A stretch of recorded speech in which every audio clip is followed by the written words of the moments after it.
Bonjour à toutes et à tous, merci d'être avec nous ce matin. Merci. Je vous propose de passer une demi-heure ensemble et on va parler Collective Act, du vertical à l'horizontal, ça doit s'inscrire derrière moi. Et je suis vraiment super content d'être là ce matin avec vous.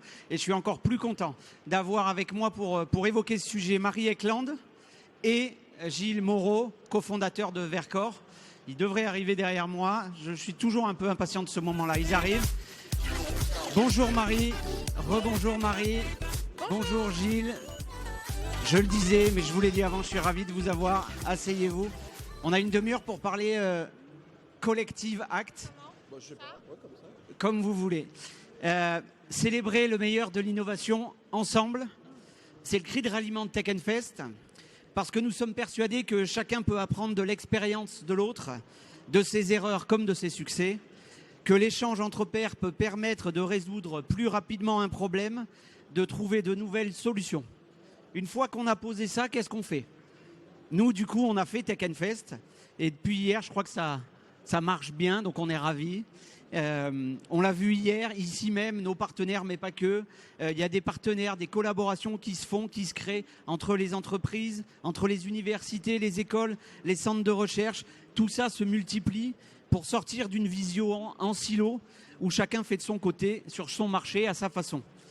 Mais vouloir innover ensemble, vouloir faire ensemble, n'est sans doute pas suffisant. Il est nécessaire aujourd'hui, face aux transitions de notre société, face aux impératifs de notre monde, de partager un but, d'avoir un espoir commun. Je parle très rapidement, je crois. De partager un horizon commun. Ne pas mettre la techno avant le besoin, ne pas mettre le marché avant l'impact sociétal, ne pas appréhender le marché d'un côté, la techno, les usages de l'autre. Mais voilà, aborder tout ça d'une manière synchrone. Nos deux invités, j'en viens enfin à vous, s'appuient sur le collectif pour construire, pour partager des objectifs, et j'allais dire toujours en cohérence. Marie Eklund, vous êtes la fondatrice du fonds d'investissement 2050, un fonds actif pour un avenir fertile, et vous êtes aussi la cofondatrice de France Digital. Gilles Moreau est l'un des 6 cofondateurs de Verkor et son directeur du développement durable. Gilles, vous dites ce que vous faites chez Verkor et vous le faites, vous dites le faire pour l'industrie, donc ça m'intéresse, on en parlera. Vous étiez 6 chez Verkor il y a 3 ans et demi. Vous êtes plus de 400. Tout à l'heure, vous me disiez que vous alliez recruter 22 personnes lundi.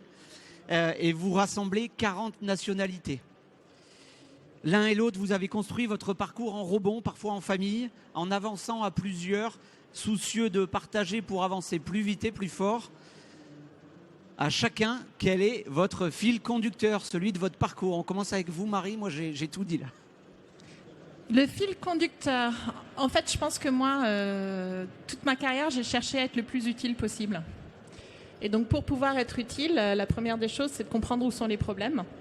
Donc, je suis extrêmement curieuse de nature. Donc, plus j'avance, plus je trouve des plus gros problèmes parce que plus j'élargis quelque part mon horizon de compréhension et je vois les liens entre les différentes choses. Et il y a vraiment un parcours quand on veut être dans cette idée de résoudre les problèmes et d'être utile, de comprendre les liens entre les choses et d'aller au plus profond dans ce qui est keystone, dans ce qui sont les causes premières en fait. Dans la nature, on sait que dans des écosystèmes vivants, il y a des espèces qui sont les espèces piliers. Et si elles s'effondrent, en fait, si elles disparaissent, l'ensemble de l'écosystème s'effondre. Donc ça, c'est vraiment quelque chose à laquelle je crois, c'est d'essayer de s'attaquer et de préserver et de faire se développer ce qui est vraiment ce sur quoi les choses s'appuient. Je pense que la finance, c'est une puissance incroyable qui permet au reste de faire. C'est pour ça que je suis restée dans le monde financier et que j'innove et que j'essaye derrière de comprendre les problèmes de l'économie et de la société au sens large pour mettre l'argent au service de la résolution des causes premières en fait, de ce qui est vraiment pilier et qui permettent d'être le plus utile possible. Donc de la puissance au service des solutions qui vont être le plus transformatives. Et j'ai constaté toute ma carrière que c'est par nature, comme ce sont des vrais problèmes cœur de l'espèce humaine, des choses qui vont générer beaucoup de business. Donc les deux sont intrinsèquement liés en fait. Gilles, le fil conducteur de votre parcours? Alors, mon parcours, d'une part, pareil, la curiosité. Moi, j'avoue que je suis chercheur à l'origine. J'étais au CEA. Il y avait Julie qui parlait juste avant. Et j'ai eu la chance de pouvoir travailler sur plein de sujets. Et puis à un moment donné, de lancer une première entreprise qui est présente juste à côté du stand de Vercors, donc qui est importante pour moi, et donc qui s'appelle Lancet. Et après de pouvoir redémarrer une autre entreprise, cette fois-ci avec des super chouettes cofondateurs dont tu parlais tout à l'heure, avec là peut-être le fil conducteur peut-être de Vercors, il est presque plus intéressant que mon propre fil conducteur à moi. C'est ce qu'on a eu envie dès le départ de créer, c'est de refaire de l'industrie, montrer que c'était possible, utiliser la puissance de la finance, tu le dis très très bien, et il y a vraiment quelque chose autour de ça d'important pour montrer que c'est possible et derrière faire boule de neige. Donc vraiment recréer... On est beaucoup tombé face à face avec un espèce de narratif de l'industrie en France c'est plus la peine, la Chine c'est l'usine du monde, voilà. Et ça, quelque part, on s'en contentait pas. Moi, je m'en contente pas. Pour les mêmes raisons que toi, je pense. Si on veut avoir de l'impact, il faut aussi qu'on sache les objets qu'on fait. Donc c'est important de les faire localement, qu'on ait des emplois, que les gens travaillent sur les choses qu'on consomme. Et du coup, faire boule de neige, utiliser la puissance de l'argent, je pense qu'on est, on en a un peu parlé avant, mais on est sur la même longueur d'onde là-dessus complètement. Il faut aujourd'hui, si on veut qu'une collaboration, qu'un partenariat fonctionne, si on veut que nos innovations fonctionnent, il faut qu'il y ait, alors on emploie beaucoup ça depuis hier, mais un alignement des planètes entre ceux qui investissent, ceux qui veulent faire, et puis ceux qui veulent faire avec ceux qui arrivent, aux équipes qu'ils arrivent à réunir autour d'eux. C'est essentiel aujourd'hui, peut-être plus qu'hier et moins que demain. Allez, une phrase bateau. Absolument. Moi, je pense que les champions de demain seront des entreprises alignées. Et pour moi, ça va au-delà de... C'est quoi une entreprise alignée? Alors justement, c'est-à-dire que instinctivement, on se dit une entreprise alignée, c'est une entreprise qui aligne ses intérêts financiers, donc économiques, avec ceux de la société et ceux de la planète. Mais en creusant cette notion-là, qui est au cœur de 2050 en fait, moi je suis revenue à l'étymologie du mot alignement. Et en fait, c'est hyper intéressant parce que c'est un mot français, c'est comme entrepreneur. Et ça vient du Moyen-Âge. Et historiquement, il y a trois sens à ce mot-là. Le premier, c'est que ça part de soi et en fait, on se tient droit. Voilà, on est aligné et donc ça veut dire qu'en fait, on est en cohérence entre ce qu'on pense et ce qu'on fait. Et donc, il y a une puissance qui part de chacun, en fait, et qui est dans cet alignement personnel. Après, c'est la ligne. Donc, c'est l'alignement spatial. Donc, c'est là où on se dit, en fait, il faut que l'équipe soit alignée sur la mission, sur le modèle économique de l'entreprise, et la ligne, sur les parties vous la faites prenantes. comme ça, vous la faites pas comme ça, hein. Non, la absolument, ligne, elle exactement. est la ligne, elle est comme ça. Et donc, on part des personnes qui elles-mêmes sont en interne alignées, puis sur l'équipe qui va s'aligner ensemble sur la vision et l'objectif commun, le business, donc le modèle économique qui doit être en corrélation positive entre le revenu et l'impact, ce qui est une des énormes sources du problème quand on regarde aujourd'hui, qui va être en alignement avec les parties prenantes, donc toute la chaîne de valeur, puis la société et la planète. Et là où c'est absolument magique, ce mot alignement, c'est qu'en fait, la troisième signification historique, c'est la lignée. Donc, c'est les générations futures, c'est le temps. Et ça vient boucler la boucle de manière parfaite en se disant, et il faut mettre en place la gouvernance qui permet de penser et de garder cet alignement dans le temps. Je ne vais pas rebondir là-dessus. Tu peux. Sinon, c'est très chouette. Sinon, j'ai ma question. Tu as ta réponse. Non, j'ai pas de. Je suis complètement aligné pour le coup avec ce que tu viens de dire. Et j'avais en tête la même chose, de dire que déjà il faut partir de gens qui sont eux-mêmes alignés avec ce qu'ils font, qu'il n'y ait pas d'autres enjeux que celui de faire le bien et de la société en général et de la société qu'on veut monter. Je pense que là, sur ça, c'est clé. C'est ce qui permet d'aller vite, de pas perdre du temps avec des faux objectifs ou des contre-objectifs. Donc ça c'est efficace. J'adore la conversation qui se crée entre vous, mais on est là aussi pour poser les vraies questions.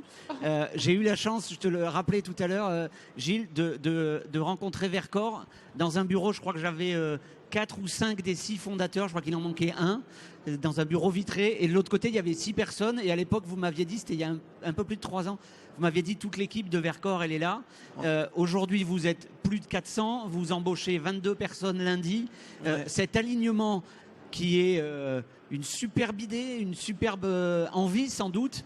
Quand on recrute une vingtaine de personnes par semaine, comment on fait pour conserver cet alignement et faire en sorte que chaque nouveau collaborateur rentre là-dedans, dans ce chemin-là? C'est pas facile. Je sais pas si on y arrive. On fait de notre mieux pour ça. Je pense qu'on c'est un travail toujours recommencé de réfléchir les valeurs de la société, de réfléchir à cet alignement général de l'entreprise. Et ce qui nous aide, c'est d'être alignés nous-mêmes. Et les premiers, ceux que tu as vus, les 15-20 premières personnes, ça a duré quand même assez longtemps, parce qu'évidemment maintenant on est beaucoup, mais c'est plutôt une courbe en exponentielle. C'est pas au début qu'on était tout de suite des centaines. Et du coup, c'est ces personnes-là qui avaient la même envie, la même ambition. Après, c'est assez marrant parce que, et toi tu le connais hyper bien parce que tu as suivi plein de boîtes, mais il y a forcément des cycles et il va y avoir des changements. On peut pas gérer une entreprise de 450 personnes comme on gère un groupe de 20 personnes. Donc là, on est dans cette recherche-là aujourd'hui. Et je dis pas que c'est facile. Voilà, j'ai pas de recette. Alors j'allais utiliser peut-être le mot remise en question, mais c'est pas ça. C'est être attentif, vous la base, de dire tous les jours finalement, voilà pourquoi je me lève. Finalement, c'est ça. C'est aussi de la transmission finalement. Ouais. Après, moi, je suis un chercheur. On est dans un écosystème grenoblois maintenant, que tout le monde le voit un peu, de chercheurs. Et il y a le doute. Ça fait partie du travail de recherche, de toujours se remettre en question. Et je pense que ça fait partie de ce qui marche bien chez nous aujourd'hui, ce qui a bien marché dès le début en fait, parce que on n'est pas parti sur des recettes toutes faites. C'est aussi pour ça que j'ai du mal à donner des recettes toutes faites. Moi, c'est pas ma manière de réfléchir. Des fois, je dis qu'on est des opportunistes, mais pas dans le sens négatif du terme, dans le sens positif. On se crée des options, on se crée des chemins en collaboratif, en rencontrant des gens, en mettant en marche des projets communs. Ça ouvre plein de portes. Et après, le travail de l'opportuniste, du bon opportuniste, c'est de prendre les bonnes portes. Et pour l'instant, chez Vercors, on a cette chance ou cette réussite d'avoir pris plutôt les bonnes portes. Ouais. On se les ouvre les portes. Marie, c'est un peu la même question, mais du coup, vous êtes du côté financeur. J'imagine qu'une start-up, quand elle vient vous voir, elle vous fait le plus beau pitch du monde. En ce moment, elle met peut-être tous les mots qu'il faut cocher, le sens, la valeur, transition, IA, quantique. Bon, bref, vous décidez d'y aller, vous mettez quelques centaines, quelques milliers, quelques millions d'euros. Comment ensuite vous contrôlez? Alors, je pense que le mot contrôler vous fera réagir, mais comment vous contrôlez que finalement la boîte que vous avez choisi d'accompagner au départ, les valeurs qu'elle vous a un peu vendues, parce que les gens se vendent, les valeurs qu'elle vous a présentées au départ, ce sont les valeurs qu'elle continue à appliquer quand elle recrute 10 personnes par jour, quand elle galère aussi. Comment vous... Alors, contrôler ça, c'est peut-être pas le bon terme, mais... En fait, ce qu'on fait, nous, c'est... La première des choses, c'est... Il faut, quand on investit, quelque part, la décision qu'on prend, c'est comme si on montait à bord d'un bateau. Et donc, il faut savoir c'est qui le ou les capitaines. Donc, les capitaines, c'est pas forcément les présidents. Voilà, c'est qui va rester à la fin pour s'assurer que tout le monde sera safe. Tout le monde sera... Voilà. Donc, c'est les gens qui l'ont au fond de leur trip, en fait. Et on se dit, ok, donc, et où est-ce que le bateau veut aller? C'est quoi la destination? Et il faut que cette destination, elle soit extrêmement claire. Donc la première des choses qu'on fait quand on investit, c'est qu'on demande aux entreprises de poser la mission. et on l'écrit dans les statuts de la boîte parce qu'il faut que ce soit clair. Une des choses qui va faire qu'on peut aligner l'équipe et qu'on peut aligner son board, c'est de vraiment poser au démarrage où est-ce qu'on veut aller ensemble. Donc vous ne financez que des entreprises à mission aujourd'hui? Non, ça ne veut pas dire que c'est une entreprise à mission parce qu'il y a des comités de mission, il y a plein de choses statutaires et juridiques dans le terme entreprise à mission. Ça veut dire que donc, on finance des entreprises qui connaissent la mission, pour qui c'est extrêmement clair et précis, et donc qui ont ce cap qui est commun et qui permet de recentrer à chaque fois et de poser un système de décision à l'intérieur de l'entreprise qui va autonomiser chacun dans sa prise de décision au quotidien pour prendre des décisions qui continuent à aller dans cette direction. Et en fait, ce n'est pas du tout simple parce que ce qu'on réalise, c'est que la manière dont les schémas de prise de décision sont enseignés et sont exécutés à l'intérieur des entreprises, c'est en perpétuation du passé. On regarde là où on est aujourd'hui, voilà, on se dit c'est quoi les bonnes pratiques et on va appliquer les bonnes pratiques. C'est pas du tout ça qu'on doit faire aujourd'hui parce qu'on est on est en train de la transformation durable, c'est une transformation complète de l'économie. Donc, je veux dire, d'un coup, on passe de quelque chose qui était complètement monodimensionnel sur la partie financière où on intègre maintenant la performance et le risque environnemental et social. Donc, on passe de monodimensionnel à tridimensionnel. Et donc, par nature, tu ne peux pas avoir la même manière de prendre les décisions puisque tu dois intégrer ça. Donc, se reposer sur les bonnes pratiques du passé, c'est la recette sûre et certaine pour se désaligner puisque tu ne pourras pas accomplir la mission.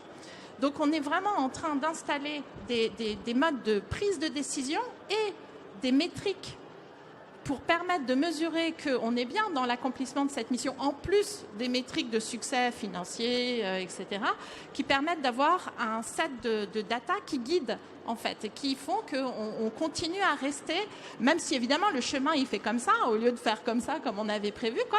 Mais on sait qu'au final, on est toujours dans la direction d'atteindre, comme tu disais, c'est Gilles qui me parlait de l'image de la montagne tout à l'heure, on sait qu'on est en train de monter, même si on est comme ça. Ma meilleure question, Gilles, je vois que tu as acquiescé.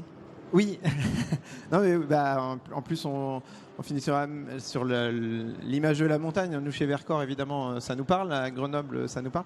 Mais je suis évidemment complètement d'accord. Ça revient à... Enfin, je repensais au point de l'opportunisme, c'est-à-dire que il n'y a pas de recette toute faite. C'est sûr et certain.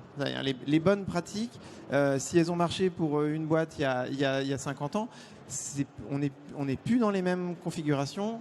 Les configurations échangent très très vite pour plein de boîtes. Pour revenir sur l'histoire de Vercors, nous, il y a quand même des éléments extérieurs qui nous ont boosté. J'ai tendance à dire des fois on travaille hyper bien, on travaille super fort, on travaille beaucoup. Le collaboratif, c'est important. Le collaboratif, c'est quelque chose qui nous a beaucoup aidé. On a aussi beaucoup bossé.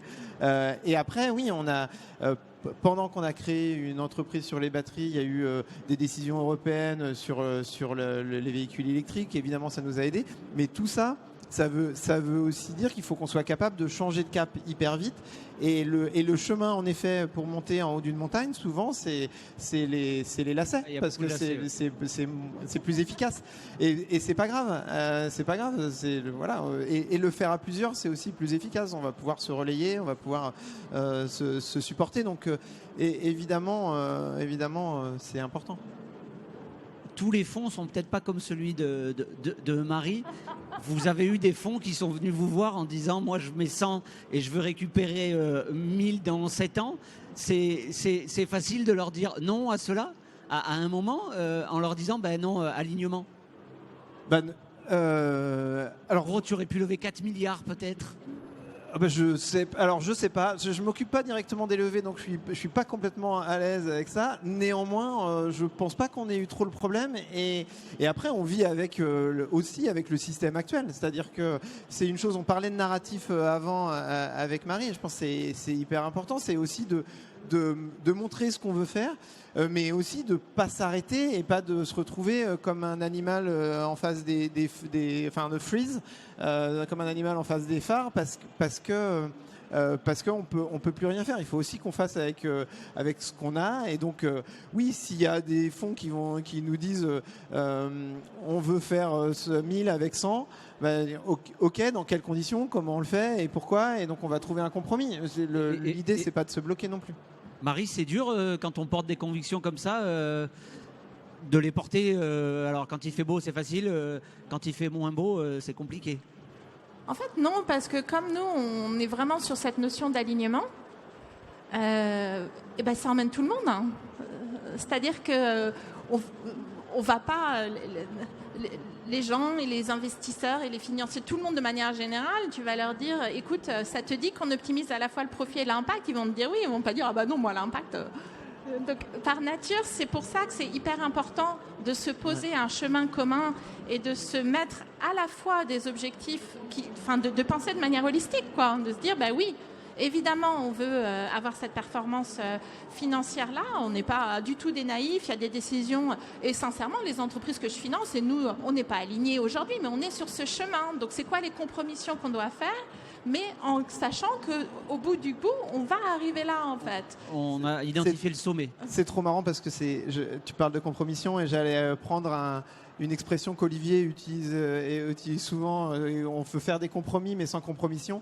Donc on est exactement là-dessus. Hein. Voilà, il faut faire des compromis, mais sans se compromettre. Et ça, c'est quelque chose voilà, pour rester aligné, c'est le moyen. C'est-à-dire qu'on s'arrête pas. On va faire des compromis, on est dans l'action, mais sans se renier, sans jamais se renier.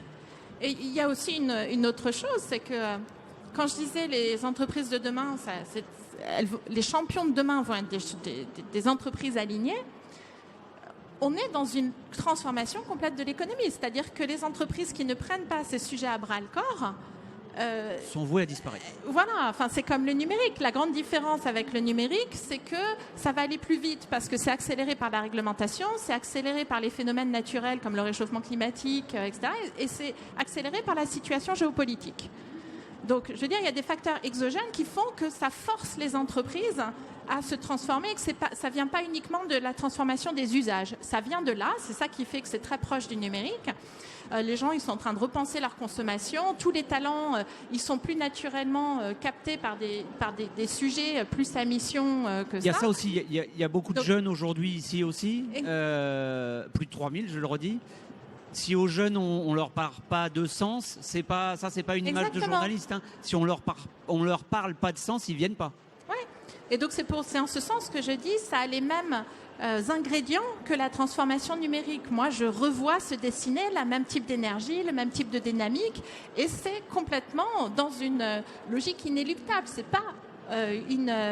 C'est pas un secteur de l'économie, c'est une transformation complète qui va toucher toutes les entreprises, dans tous les secteurs, dans toutes les géographies.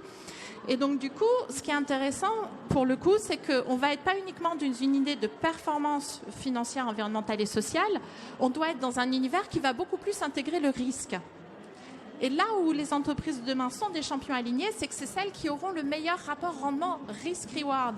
Donc parce qu'elles seront beaucoup plus résilientes et elles sauront naturellement s'adapter à tous les grands changements, qu'ils soient environnementaux, qu'ils soient technologiques, qu'ils soient sociaux. Il nous reste 2 minutes 30. Non pas encore en conclusion, mais la thématique, c'est Collective Act, du vertical à l'horizontal. La définition pour vous, pour les jeunes qui sont là, qui arrivent, Collective Act, ça veut dire quoi ? Alors, moi, j'aime bien parler collectif là à Grenoble parce que c'est chez moi. Ça fait 20 ans que je traîne dans le milieu et il y a plein de gens que je connais là dans le salon énormément et même dans la salle là, c'est dommage, il y a Johan là-bas qui me voit plus, mais donc c'est collectif. J'ai l'impression que c'est le temps long. C'est quelque chose de, on n'attend pas un retour très rapide sur les interactions avec les gens. Le collectif, c'est le temps long. C'est comment on va travailler ensemble et qu'on va se j'aime pas gagnant-gagnant parce que c'est galvaudé maintenant, mais vraiment se nourrir. Donc là, on revient plus sur s'enrichir sur des notions d'écosystème vraiment très fort. Et là, Grenoble c'en est un super pour ça. De comment on s'enrichit mutuellement. Marie. Absolument. Nous, on parle de relations fertiles, qui est exactement ce que tu dis. Je faisais le parallèle avec la transformation numérique. il y a eu une des choses qui est vraiment importante à comprendre, c'est que la transfo numérique, elle pouvait se faire au niveau d'une entreprise toute seule. Toi, tu pouvais te dire, je vais mettre un site de e-commerce pour faciliter, je vais utiliser des outils de productivité interne. Donc, tu pouvais te le penser à l'échelle de ton entreprise. La transformation durable, on est dépendant de toute sa chaîne de valeur. Tu es dépendant de ce que tes fournisseurs vont faire en tant qu'empreinte carbone, de la manière dont les clients vont utiliser tes produits. Est-ce qu'ils vont les... Donc, on a un vrai truc de chaîne de valeur comme ça et on doit penser le financement, tout comme la transformation, dans une logique écosystémique. C'est que comme ça qu'on y arrivera, en fait. Et donc, ça veut dire qu'il faut complètement réinventer la manière dont on collabore entre entreprises, pas uniquement à l'intérieur des entreprises. Et nous, on le voit au niveau du financement, où dans beaucoup des entreprises qu'on finance, là, j'ai financé une boîte qui s'appelle Pebble, qui fait de la minéralisation du carbone à Stockholm, en Suède. Et par nature, comme là, il s'agit de financer la première usine, tu te dis, est-ce que ça vaut pas le coup que j'ai des gens qui participent de ma chaîne de valeur qui viennent m'aider à financer en plus Donc, on est en train de repenser des chaînes de valeur et de recréer des accords qui sont fertiles, donc gagnant-gagnant, qui sont alignés en intérêt économique et de repenser ces modèles économiques et de repenser la distribution de la valeur entre tous les acteurs de la chaîne. Je ne terminerai pas sans vous demander, sans vous remercier déjà. J'ai adoré être là. En un mot ou en deux maximum, vous retenez quoi de l'échange? Qu'est-ce que vous avez appris l'un de l'autre là de cette demi-heure d'échange? Tu dis alignement ou je le dis? Je pense qu'on est alignés. Ouais. C'est assez magique de voir en fait que chacun, en fait, on est en train d'inventer des manières à soi de s'aligner et qu'il faut qu'on arrive juste à connecter les forces, en fait. C'est le lieu idéal. Merci d'avoir accepté de participer à cet échange pour une demi-heure. Merci à vous. Et je laisse la suite. Merci beaucoup.